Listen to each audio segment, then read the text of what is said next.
Good morning and welcome to the 5th Annual Age-Friendly University Day.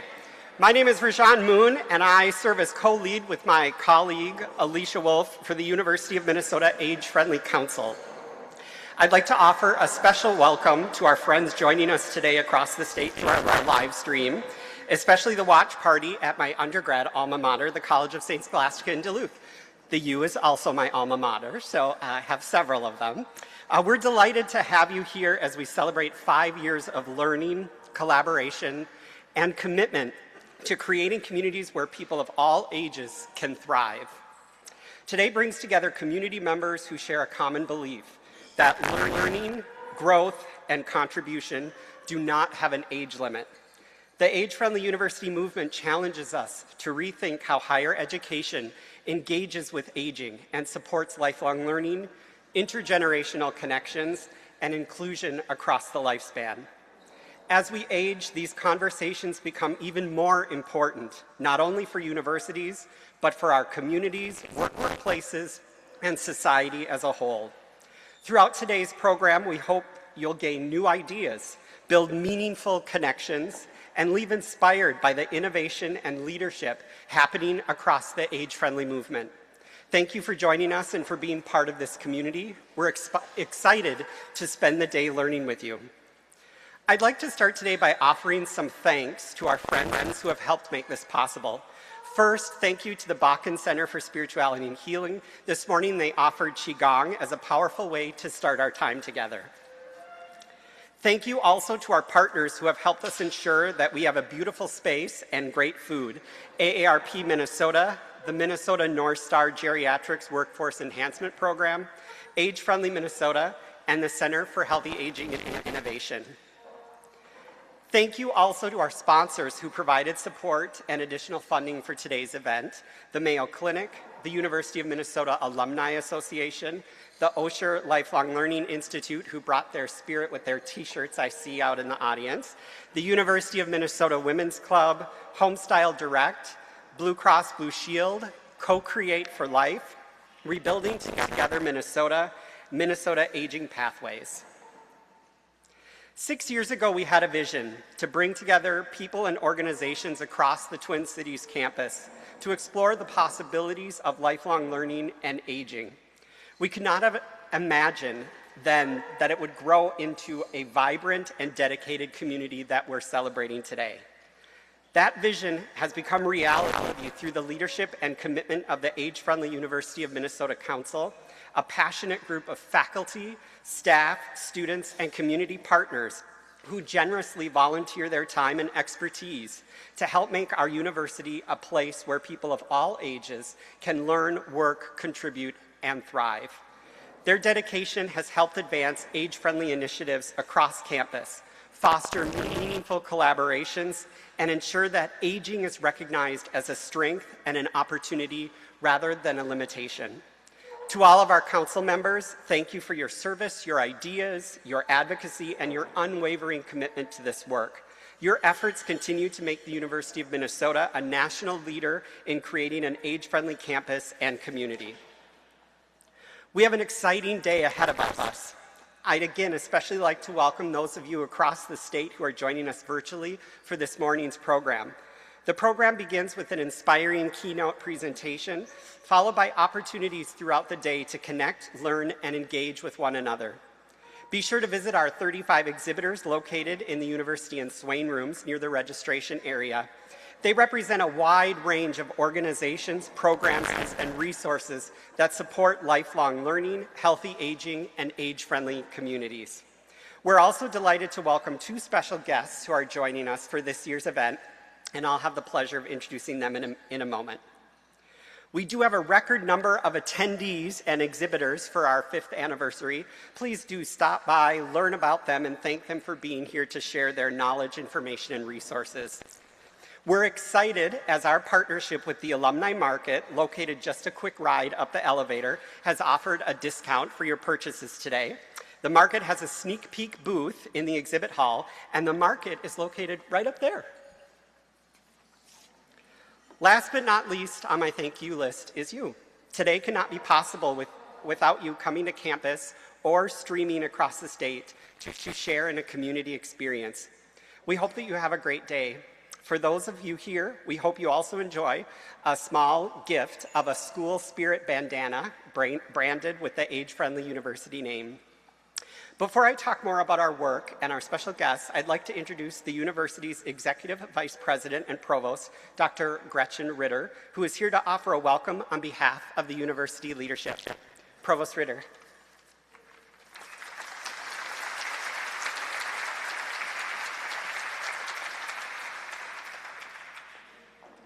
Thank you. Good morning. Welcome to the University of Minnesota and to our 5th annual Age-Friendly University Day.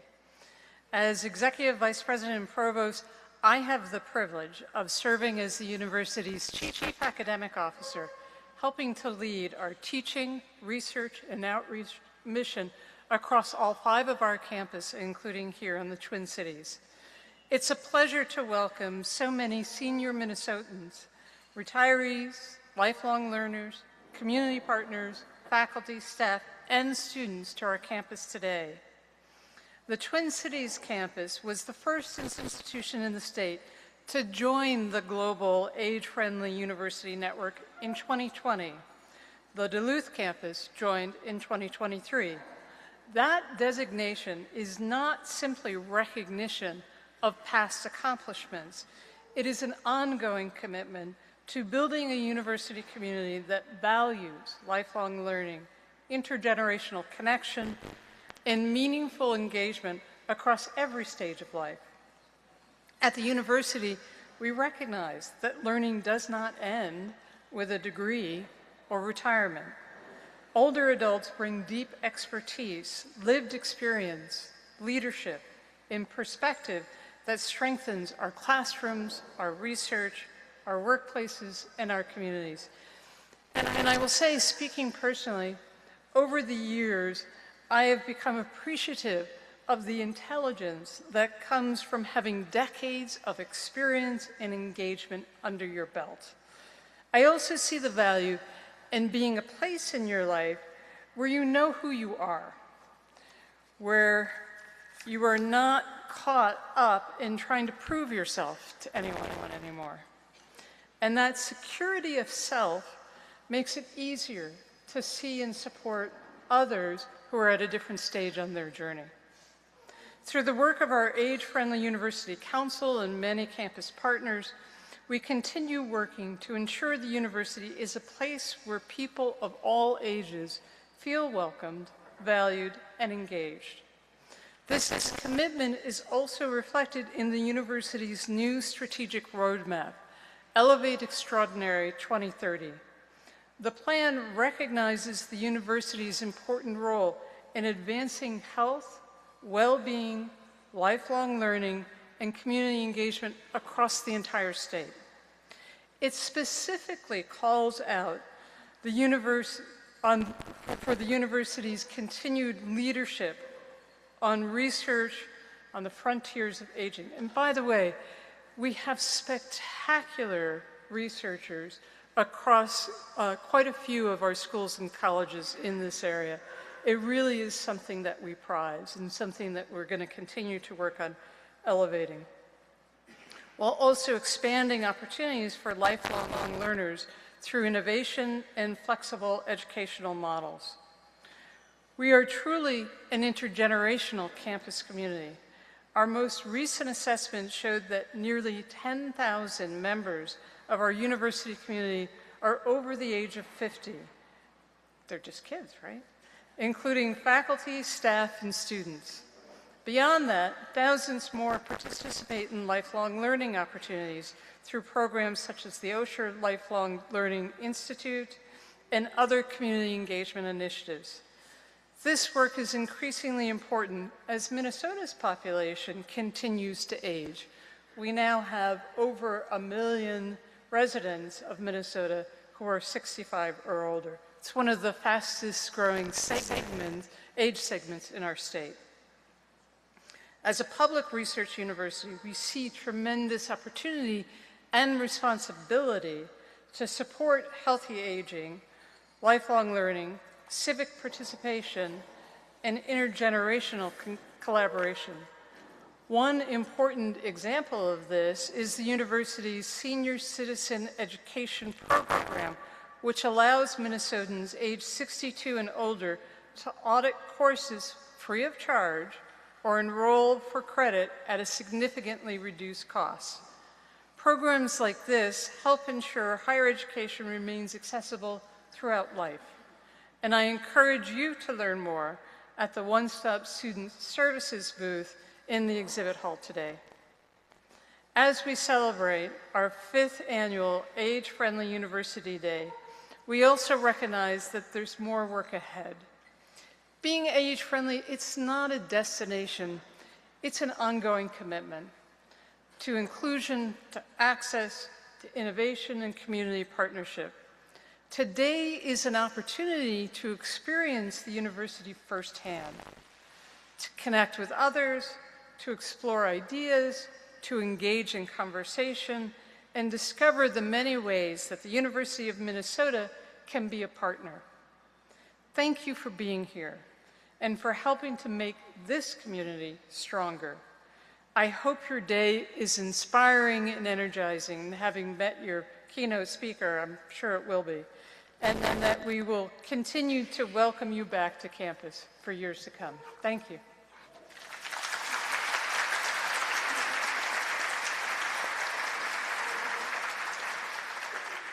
Thank you, Provost Ritter, for welcoming us to campus and your commitment to our system's future. One of the traditions we've built into Age-Friendly University Day is inviting a special guest or experience to help make the event memorable. How many people have been here for past days? You may remember, that's a lot of hands. Congratulate yourselves, that's great. Thank you for coming back. Some of you may remember the therapy chicken that came. Some of you may remember the Raptor Center. They didn't come the same year. Protect the chicken. And we even had the brass quintet, remember, playing Sweet Caroline? Well, this year, we're thrilled to partner with the Bell Museum to bring the Exploradome, their traveling planetarium, to campus. Throughout the day, the Exploradome, which is located in the Johnson Room, right there directly behind you, will offer 25-minute presentations exploring the wonders of the Minnesota night sky. Attendance is free, but space is limited and advanced sign-up is required. Registration sheets are available with show times, and they can be found at the registration desk. We encourage you to take advantage of this unique opportunity to experience the night sky in an immersive and engaging way. Please remember, slots are available on a first-come, first-served basis, and some of them may be in lieu of a breakout session. You can attend the show, visit the exhibit booths during this time. And if you have any questions, please check in at the registration desk or any of us that have the AFU logo on our name badge. And that's not all. During lunch, we'll be joined by a very special University of Minnesota guest, Goldie the Gopher. Goldie always brings plenty of school spirit and energy, and we hope you'll take an opportunity to say hello, snap a selfie, and enjoy a little extra fun during the day. We're very delighted to have both the Bell Museum and Goldie helping us celebrate our 5th annual Age-Friendly University Day. While planning our 5th anniversary day, we were approached by some amazing people at Wish of a Lifetime from AARP about an experience that actually started here at Age-Friendly University Day. I'd like to welcome Sheryl Schuster to share their story of what happened.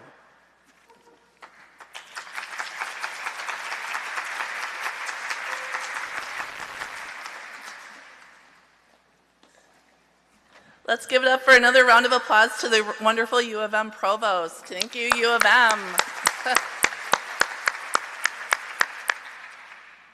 Well, I'm curious, how many of you have heard of AARP? By a show of hands, how many of you have heard of them?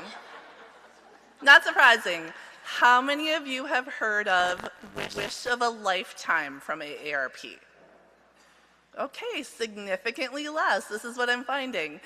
My name is Susan Schuster. I am just delighted to be here with you today.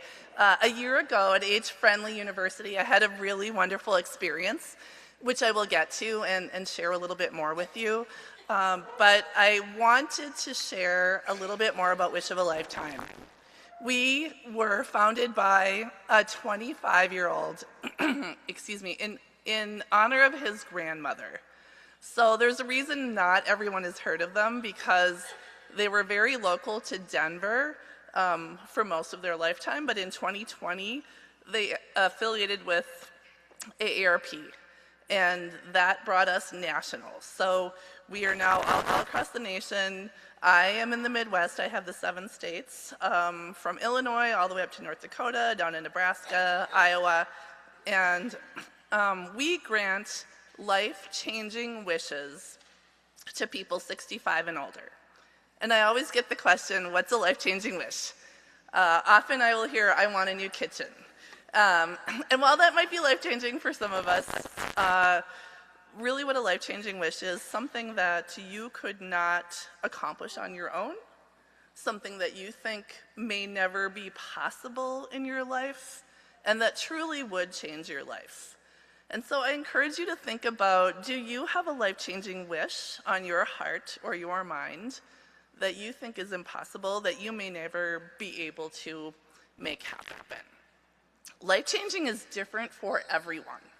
So some of the wishes, they get a lot of attention because they're someone who wants to share their story publicly. Some of them are more quiet and private.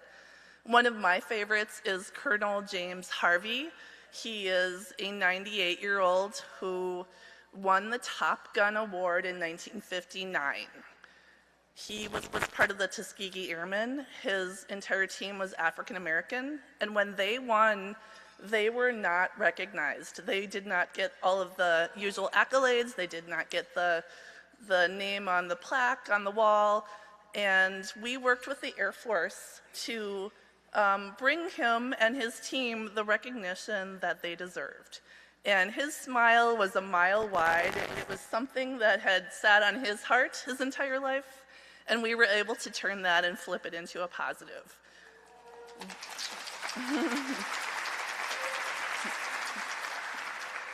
And then some of the wishes you may never read about because they're very private. One was an artist and photographer who was going blind, and she wanted to find a way to have art in her life still as she was going blind.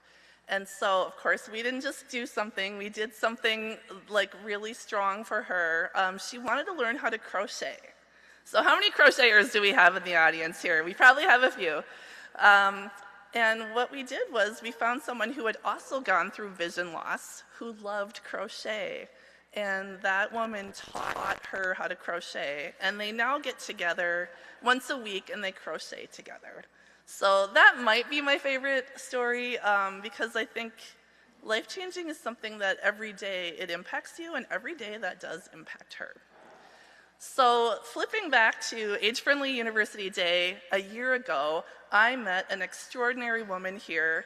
Her history goes back over 8 decades to the University of Minnesota and being an undergraduate here. And I won't steal her thunder, but I do have her with me today, which I'm very excited to share.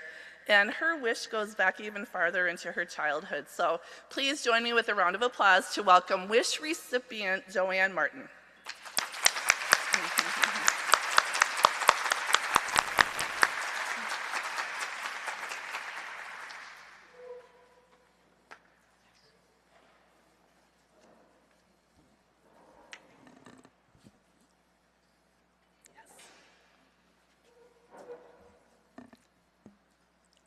Thank you, Susan, and good morning.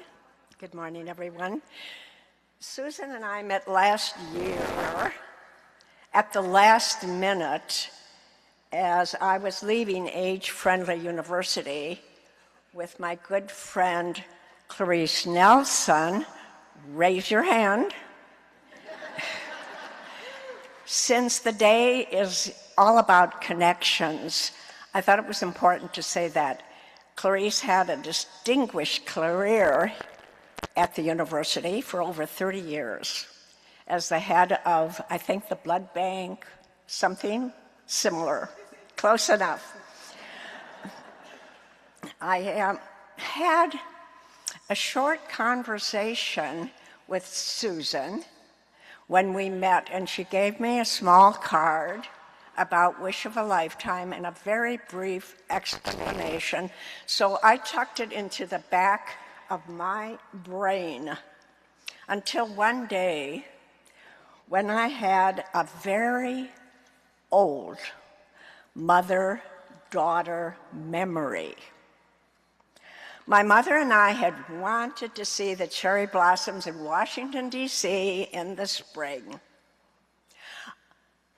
I grew up on a 200-acre farm in Rose Township, which is now the overcrowded suburb of Roseville, which some of you might be from, Roseville. I was an overprotected child growing up, and I never learned farm work.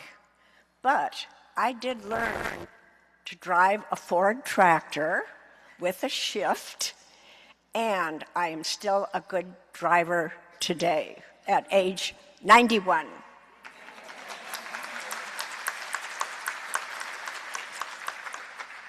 I love driving, although Clarice drove today. Thank you, Clarice, because she's more familiar with the universities. There were no high schools in rural Ramsey County, so I was bused. I was bused to St. Paul Central, which changed my life. And I graduated from the University of Minnesota the winter quarter of 1955, which also changed my life, to get married 2 quarters early. Does anyone else remember what the 50s were like? Anybody? Well, it tells my story.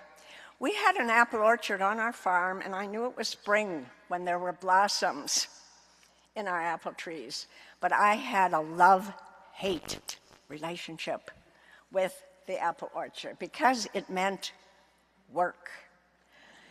But it also meant family and love and tradition.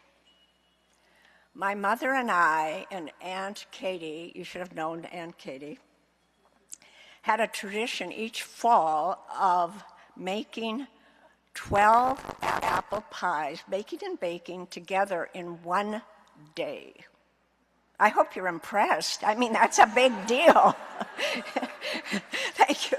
Especially if you make the crust from scratch. It is honestly a big deal. During those years of making apple pies together, we would talk about travel. We never traveled.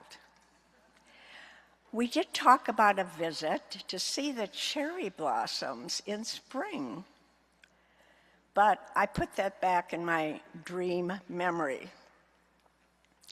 To honor my mother, I've always wanted to visit the cherry blossoms. She was a strong, independent, hardworking, and community engaged when I was born during the Depression in 1934. My younger best friend was able to travel with me, and she has an amazing relationship with her mother, who is now aging with dementia. Her mother, not my friend. So my wish of a lifetime was about womanhood and sharing and friendship and honoring my mother and all mothers.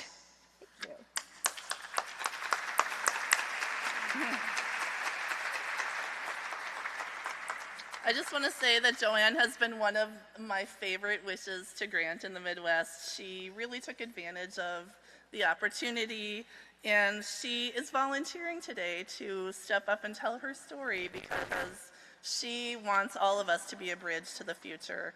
So I encourage you to look into Wish of a Lifetime. We really would love to connect with you. There's a ton of really interesting ways to get involved. So thank you so much to the U of M for having us today, and thank you all. All right.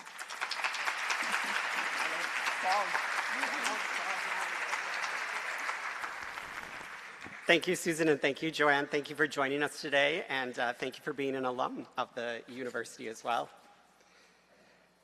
Before I have the extreme pleasure of introducing our keynote speaker for this morning, I'd like to invite you to a couple exciting events. First, I'd like to turn it over to my new friend, Sean Cisterna, to invite you to an upcoming age-friendly university event.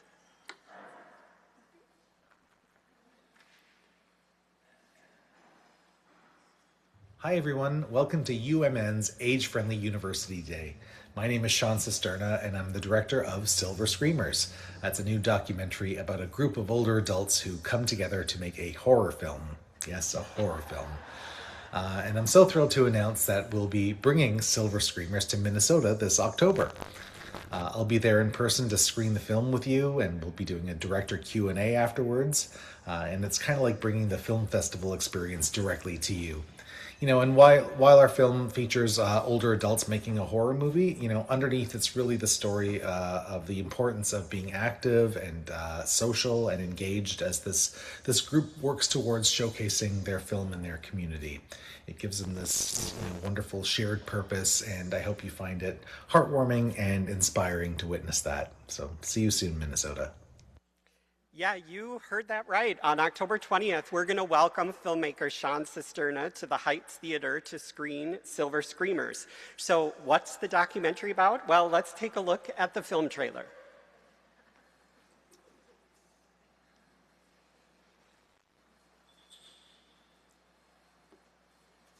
Attention adventurous seniors. Are you ready to incorporate some terror to your life? Roll sound. I don't like horror movies. I tend to shy away from horror movies. Honestly, I don't watch much horror movies. It scared me. Don't let blood and gore scare you away. Sign up for a terrifying journey into the world of low-budget horror filmmaking. Who's in? Okay, everyone, welcome to our first day of film school. Can anyone read this thing? They're asking for a larger font. The Rug is a horror story that features an elderly person as the killer. When you have a problem and you can sweep it under the rug, this takes that idea to the next level. Oh, I think senior creativity is an essential part of our society. I've been involved with my own hobby of taking videos, but this is totally different. In? Yep. There you go. I had to press certain buttons, and one was a red one and one was an orange. As I call certain things like this, Pee-wee's Big Adventure. How do you do? I need this project to fill my time. My husband passed away a short while ago, and I need it. With seniors, we're not stupid, eh? We have too much information in the computer. Don't think because we slow down. We just have to search and give you the right answers.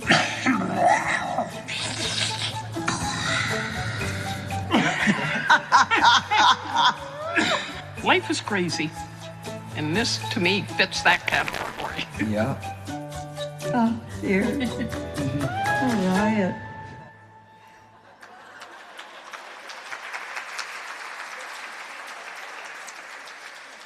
So we'll be screening, it's very hard to have screaming in the title. We'll be screaming the screening. We'll be screening the screaming. And following the film, we're going to be joined by the filmmaker, Sean Cisterna, will be coming from Canada, and Dr. John Hallberg, who's a physician whose professional life has been dedicated to connecting health and the arts. And so we have a website link on the back of your packet. Space is limited. It's $10 a ticket, but you also get a popcorn and a pop for that $10. So you'll be able to join us. So we hope to see you, and we purposefully scheduled it around Halloween so we can have a great scare at the same time. So each year, also, the university hosts a team for the Twin Cities Walk to End Alzheimer's. Students, faculty, staff, retirees, and community members are invited to join our team for the walk. We meet beforehand for some bagels and breakfast, and then walk together to work to find an end to Alzheimer's. So there's more information at the Center for Healthy Aging and Innovations booth. So, with all of our housekeeping out of the way, I now have the pleasure of introducing our keynote speaker, the Honorable Dr. Sheryl Ramstad. She'll be sharing her life story with us, a story that frankly is filled with loss, challenges, but most importantly, opportunities and perseverance. I don't want to take any away of her story that she's going to be sharing, but we'll highlight that during her career, she has served as the state's first woman commissioner of corrections, a federal prosecutor, a judge, and later in life, a nurse. And her bio is available in your packet. I would be remiss to not mention one of her most important titles, alum of the University of Minnesota. Following Dr. Ramstad's presentation, we're going to have some time for questions. Dr. Ramstad, welcome to Age Friendly University Day.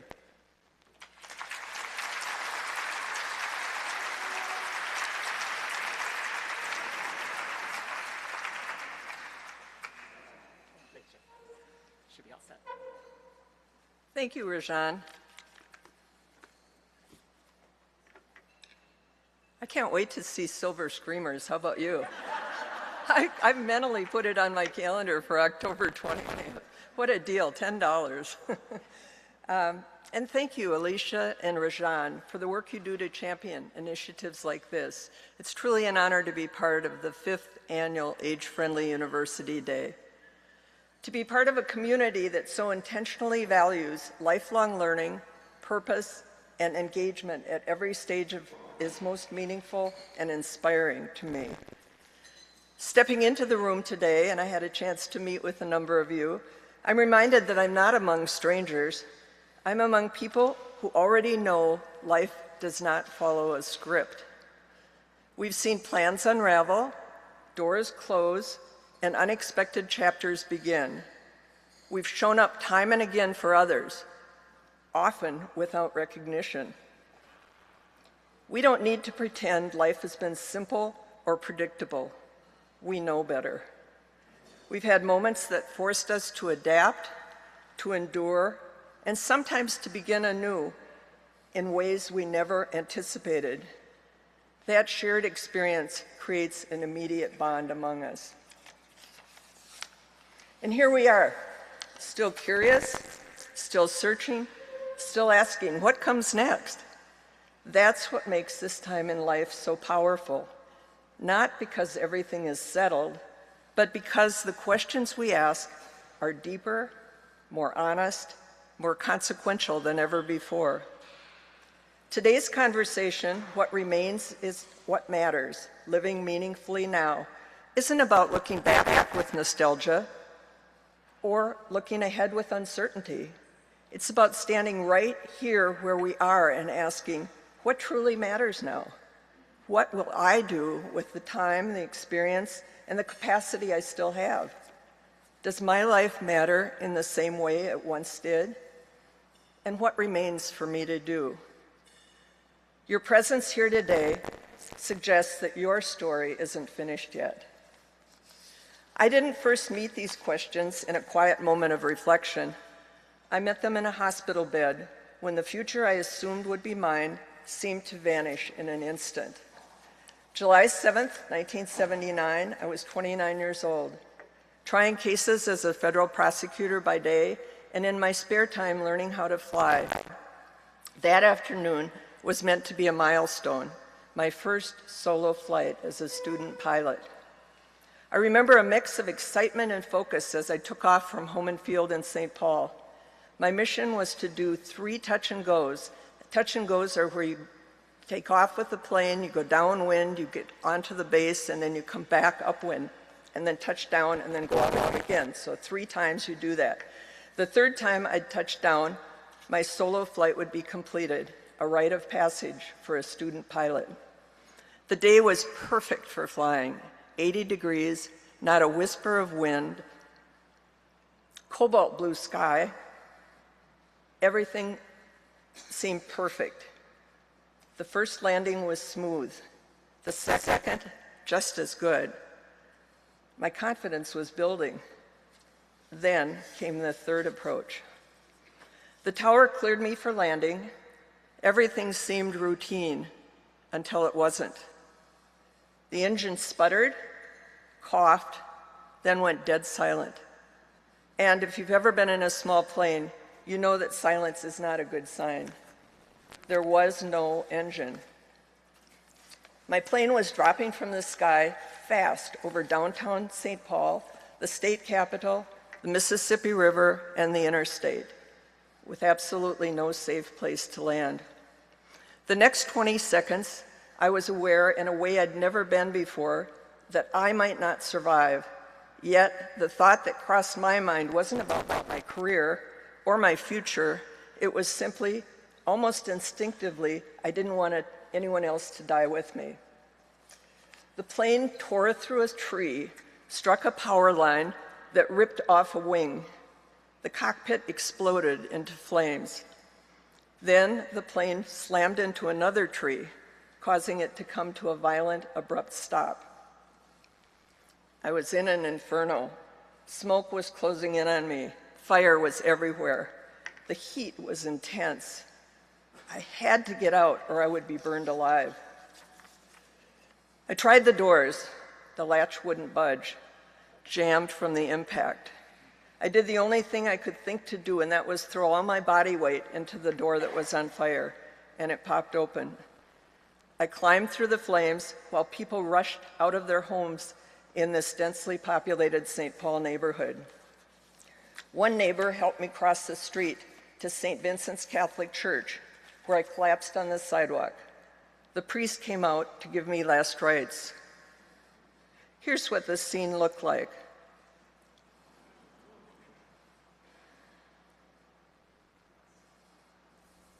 That this afternoon's plane crash in St. Paul didn't kill anybody on the ground, much less than it did injure the pilot, though. A young St. Louis Park woman.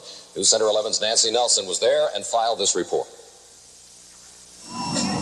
Sheryl Voss's Piper Tomahawk 4324 Echo crashed in the middle of a populated neighborhood in the 300 block on Blair Street. One of the neighbors, Todd Dahlstrom, saw the crash. I was standing over by my house and I heard this whistling sound. It sounded like a glider. And I looked up and I saw the airplane with no engine. And the engine was dead. And as soon as I saw it, I knew she was going in. And I came running around the corner here and the plane was already in flames. Dahlstrom said she had burns on her legs and arms and some of her hair was burned. It was apparent that she was in shock. She told me it was her first solo. She asked me to call her husband. And I told her she did a damn good job flying because she kept the plane under control. Yeah. Robert Gertie of the Federal Aviation Administration was on the scene almost immediately. What we're looking for is any problems with the aircraft, determine if there's any malfunction of the aircraft, airframe, or anything like that. Another thing we're looking for is the pilot competency, but she did, it looks like, a good job as far as getting the airplane on the ground. So it's very remarkable she got down safely. The FAA likely won't have any conclusions about today's accident for quite some time, but one thing is certain. The competence that pilot Sheryl Voss showed in landing her crippled aircraft today averted what could have been a tragedy not only for her, but for this neighborhood on Blair Street in St. Paul.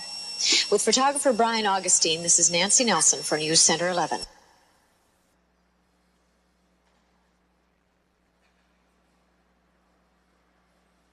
By the time the 6 o'clock evening news aired, an ambulance had already taken me to St. Paul Region's, then St. Paul Ramsey's burn unit. As the paramedics carried me into the emergency room on a stretcher, flesh was literally hanging from my body. 37% of me was burned. Doctors gave me a 1% chance of survival. 1%. Have you ever had a moment in your life when everything you assumed about your future, everything you thought was certain, was gone? Where in an instant, you no longer are in control, no longer self-sufficient, completely dependent on others? That's where I was, completely at the mercy of the medical team, unable to change my situation, with no clear sense of what, if anything, remained ahead for me. It was there, in that space between what had been and what might never be, that a different kind of question began to surface. Not about plans, not about goals, but something deeper. Before the crash, my life was tightly controlled, productive, efficient, always moving forward. After the crash, none of it mattered. I could never have anticipated how my life would change.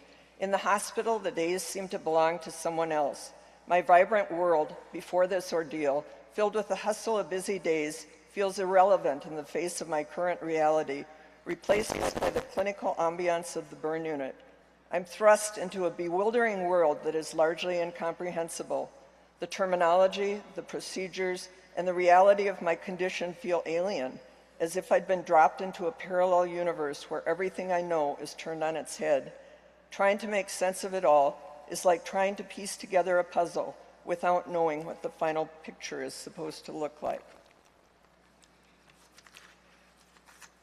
The carefully constructed future I thought I had was gone, and what was left was one unavoidable question. Why am I still here? That question stayed with me. Over time, it deepened. It became less about why did I survive, and more about how then should I live? Not an easy question to answer. I was afraid of facing the world in a disfigured body that was visibly, permanently changed. How would others see me? How would I be treated? How would I find my place again in a world that puts so much value on appearance? Maybe some of you have asked a version of that question yourself, not about physical scars, but about the ways life has changed you. How do I go back out there when I'm not the same person I used to be? There was no roadmap to rebuild my life, but I was determined not to let that accident define the rest of it. Because something like that doesn't just give you a second chance, it gives you the responsibility to decide what you're going to do with it. The answer didn't come quickly.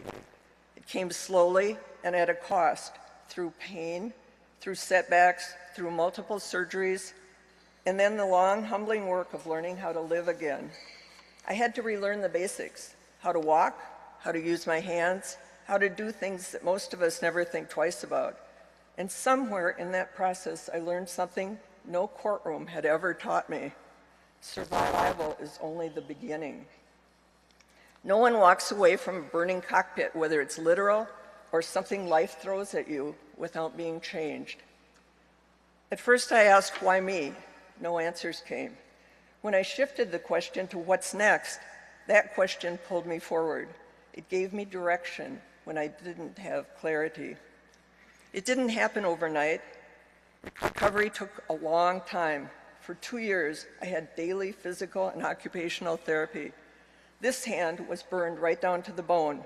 The surgeon thought he was going to have to amputate it, but knowing I was a trial lawyer, he decided to put some skin on it, and thankfully it held.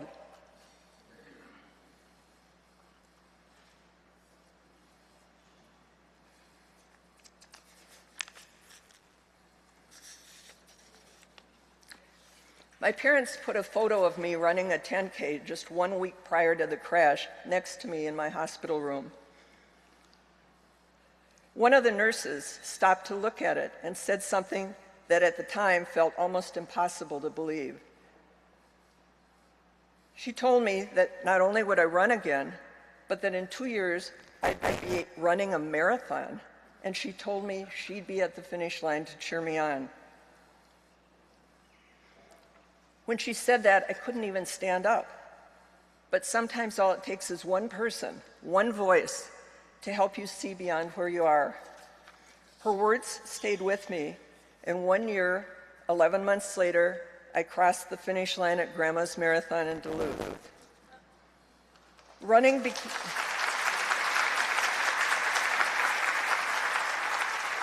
Thank you. Running became more than rehabilitation. It became a place of reflection. During those long training runs, I spent hours alone with my thoughts, grateful simply to be alive. Whenever I felt discouraged, I heard a quiet inner voice assuring me that I was on the right path, urging me to keep moving forward. Both my training and my recovery taught me lessons that would reshape the rest of my life. The importance of perseverance, self-belief, letting go of outcomes, and trusting God. While still hospitalized, I got a letter from Minnesota's governor at the time, Al Quie. He wrote, "God must have something special for you to do." At that time, I had no idea what that might mean. But 3 years later, Governor Quie appointed me Hennepin County judge at the age of 32. At that time, the youngest judge ever appointed in Minnesota. And almost immediately, another unexpected chapter began. 1 month after my appointment, the adoption agency called with a referral. On November 11th, 1982, a snowy Minnesota day, we drove to the airport to meet our 4-month-old daughter, Sarah, who was arriving from Korea. The very next day, I returned to work as a judge, carrying all the uncertainty and joy that new parenthood brings. Then in 1985, Charlie became our son at the age of 6 weeks. And on May 5th, 1988, we welcomed our third child, Christina, also from Korea, just 4 months old. When my injuries made childbearing impossible, we turned to adoption. What began as a loss became one of the greatest blessings of our lives. Out of gratitude, I provided free legal services to the adoption agency for 12 years. It felt like a small way to give back for all that we had gotten. And now watching those children and grandchildren grow has become one of life's deepest privileges. Those moments have a way of reordering what matters. My values weren't born out of ambition, but out of ashes. Coming close to losing everything made me realize how fragile life is. And I began to realize that we are at our best, not when life is easy, but when we choose to show up for something or someone greater than ourselves. 4 years after my appointment to the bench, I joined a Minneapolis law firm and returned to trying cases. I practiced with that firm for more than a decade. Then another unexpected turn came. While still practicing law, I was encouraged, or maybe drafted is a better way to put it, to run for Hennepin County Attorney. That was no small undertaking. Amy Klobuchar already had a 2-year head start campaigning, and she had strong name recognition because her father was a well-known newspaper columnist for the Minneapolis Tribune. Still, I poured everything I had into that campaign because I strongly believed in public service. On election night, the race was too close to call. By the following afternoon, we learned that Amy had won by merely 0.5 percentage point. Just as after the crash, I once again found myself picking up the pieces, asking, what now? What's next? But life has a way of opening doors we never would have thought could be opened. A few months later, Jesse Ventura, the man who shocked the world with his unconventional manner and background, appointed me Minnesota's first Commissioner of Corrections to run all the prisons and community corrections in the state. I was also the first commissioner who hadn't grown up in prison, that is, worked my way up, first as a correctional officer, also known as a guard, warden, or administrator within the correctional system.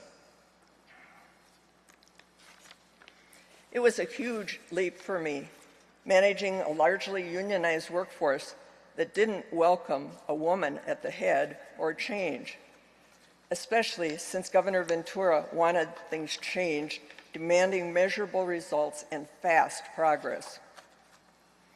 Just as everyone thought, Jesse Ventura only had a 4-year term. Governor Pawlenty then appointed me to again become a judge. During that time, in 2006, a friend of mine invited me to climb Mount Kilimanjaro, the highest freestanding mountain in the world, rising 19,341 feet above Africa. The purpose of the climb was to raise funds for Books for Africa, a Minnesota nonprofit that rescues books headed for landfills and sends them to children without books in Africa. The goal was to deliver the 1 millionth book to Tanzania on the 70th birthday of Books for Africa's founder, Tom Worth. At the time, I barely knew where Mount Kilimanjaro was, let alone what climbing it would require. But something about that challenge drew me in. By then, I had rebuilt much of my life, while running marathons, succeeding professionally, and having a family had provided me with a measure of healing and a sense of achievement. They only skimmed the surface of deeper wounds that remained from the crash. Inside, I carried grief for the life I had lost, anger over the crash itself, and lingering doubts about who I had become. Mount Kilimanjaro would leave no room for avoidance or denial. The harsh conditions would force me to confront head-on the vulnerabilities that had been raging within me since the crash. Pain from the physical changes to my body, anger at the engine quitting, and sadness for all that my family and I had gone through. Preparing for the 5-day climb was a huge test of willpower. Doubts surfaced in my mind. Why was I doing this? What was I trying to prove? But whenever my confidence wavered, I pushed forward, determined to reach that summit. And when, on the 5th day of the climb, I finally reached the rooftop of Africa, the weathered sign that marked it became the most meaningful object in the world to me. Standing there at the summit symbolized the distance I'd traveled from surviving an airplane crash to standing atop Kilimanjaro, from survival to revival.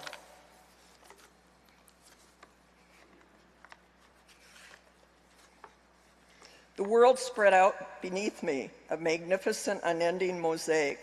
From the summit to the panoramic views, the serene beauty induced me to reflect on the fragility of life and the divine intervention that pulled me from the depths of despair to these awe-inspiring heights.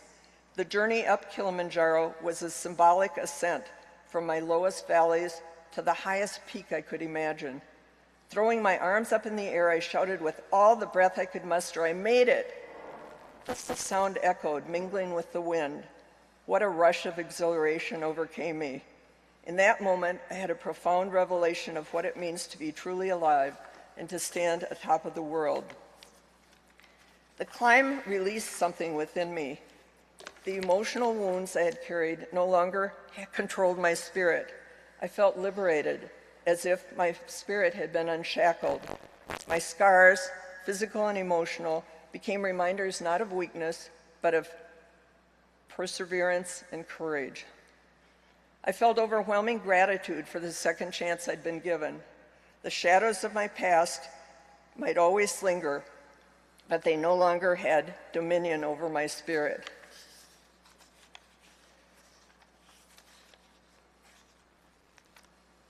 While serving as a judge the second time, I felt drawn to become a nurse. A nurse, you might ask? Why a nurse? Because I wanted to care for others, for other burn survivors like me, because I believe to those to whom much is given, much is expected. I wanted to show them that there is life after burns. I suspected it would make no practical sense to others, so I quietly began taking prerequisites for the university's Master's in Nursing as a Second Career program. 4 years of taking one science each semester on my own time while I was serving full-time as a judge. The only science I'd had up to that time was as a freshman in college decades before, and that was geology. Although it seemed like a long shot, I applied. When I was accepted into the Master of Nursing program, I resigned my judgeship and became a full-time college student again at the age of 62. You heard the provost talk about that senior discount. I took advantage of that, but I didn't know when I applied. When I applied, I paid full tilt, and somebody in the dean's office at the nursing school learned I was 62 when I started and said, "You qualify for a discount." And I said, "What discount?" So she contacted somebody else, and eventually I found out that by simply showing my driver's license to one stop at the university, my credits were $10 a credit. And they paid me back thousands for the 3 semesters because I'd already paid tuition to the university. Now it's no longer $10 a credit. I'm told it's double that. It's $20, but still, what a deal. After earning my master's, I went on to complete a doctor in nursing practice. all while working at the same burn unit where I had been a patient over 30 years before.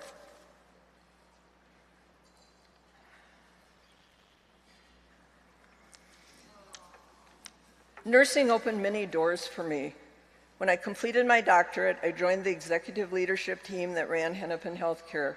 I also taught nursing as an adjunct at St. Kate's, Rasmussen, and at University of Northwestern, and did mission work in countries such as Peru, Kenya, Uganda, and Honduras.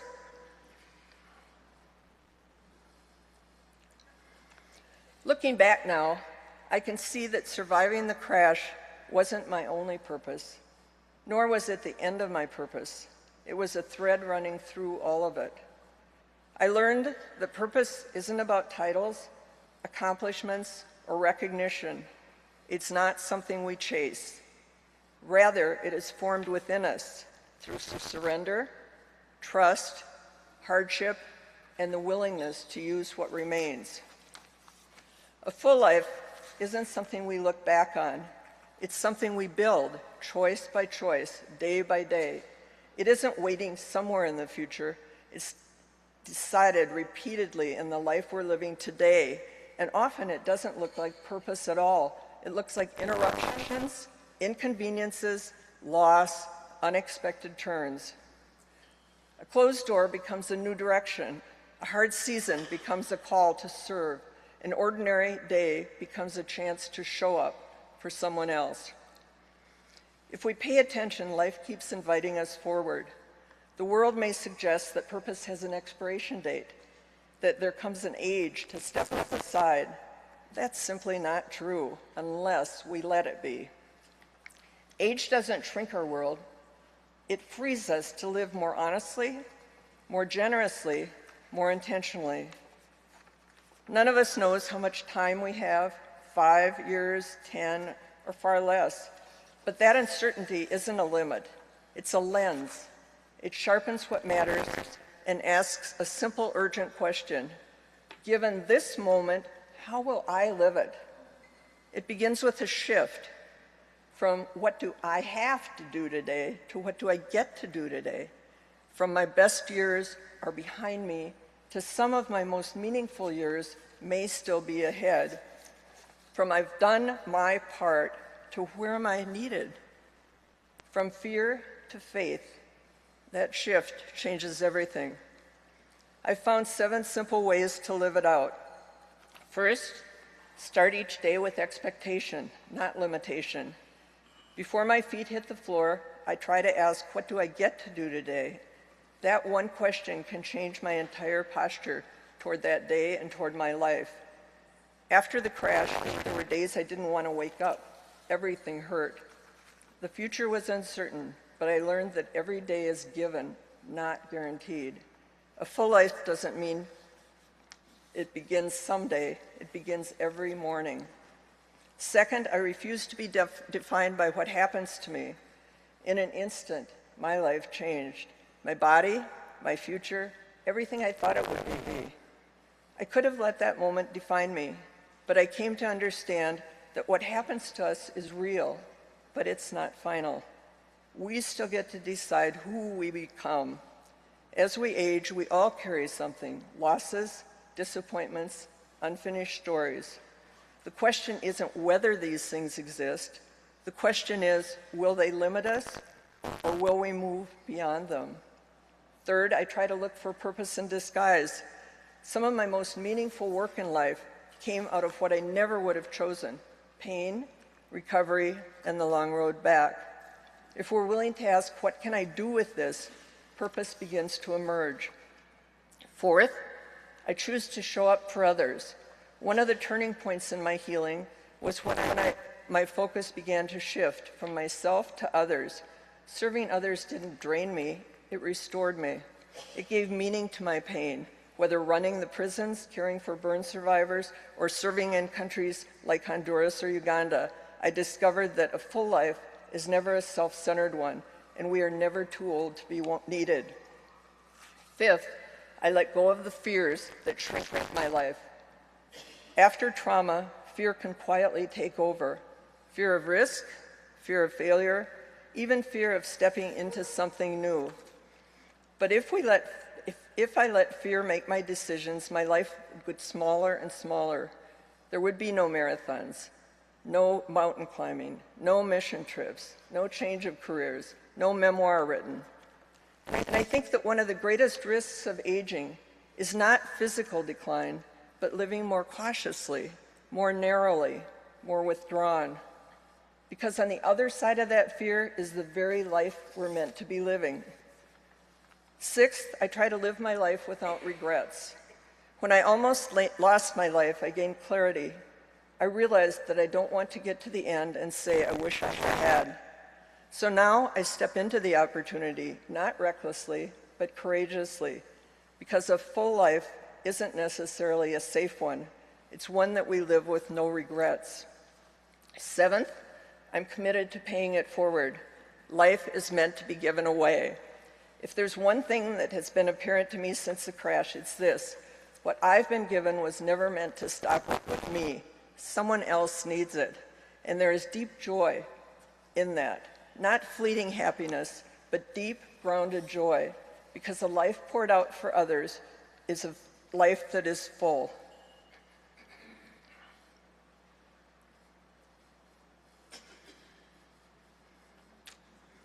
So when we ask, how do I live meaningfully with what remains, it's not about doing more, it's about living differently.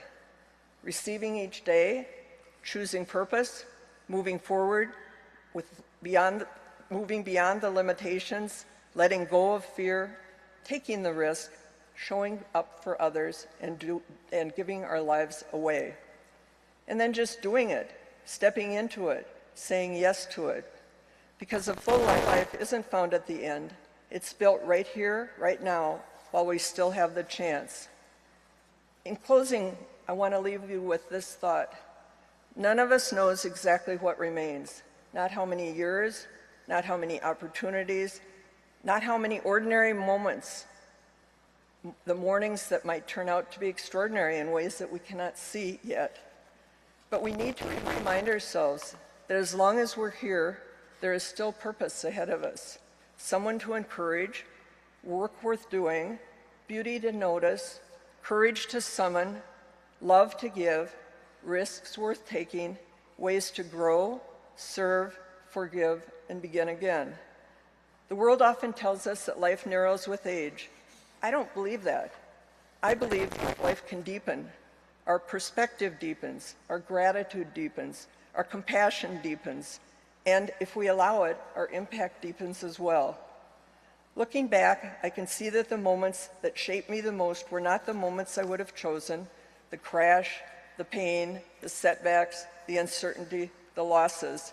But those moments stripped away what was superficial and revealed what was essential. They taught me that what remains is what matters, not status, not appearances, not control, not the plans I once made for myself. What matters is how I live and how I love, how I respond when life changes for me. And what a privilege it is to watch the next generation grow, to see a grandchild's curiosity, to hear their laughter, to watch their children become parents themselves. Children and grandchildren give us the opportunity to leave something far greater than success behind. They allow us to leave a legacy of love. So tomorrow morning, when you ask, what do I get to do today? Try to also ask yourself, who gets to benefit from my presence? Who needs my encouragement? What opportunity is still waiting for me, for my courage to show up? What purpose is still unfolding in this season of life? And remind yourself that your story is not over while you are still here. And perhaps the most meaningful chapter isn't behind you at all. Perhaps it's the one you're willing to live fully, courageously, gratefully, and generously right now. Thank you for the opportunity to be with you today. You've been a great audience, and I look forward to visiting with you during the break, and I'll be back at the table signing books. Thanks for listening.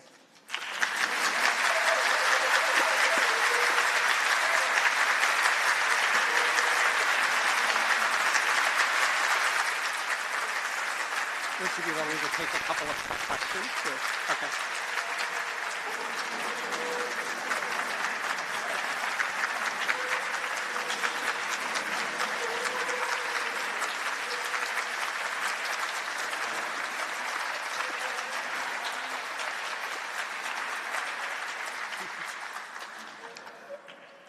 Thank you so much, Dr. Ramstad. And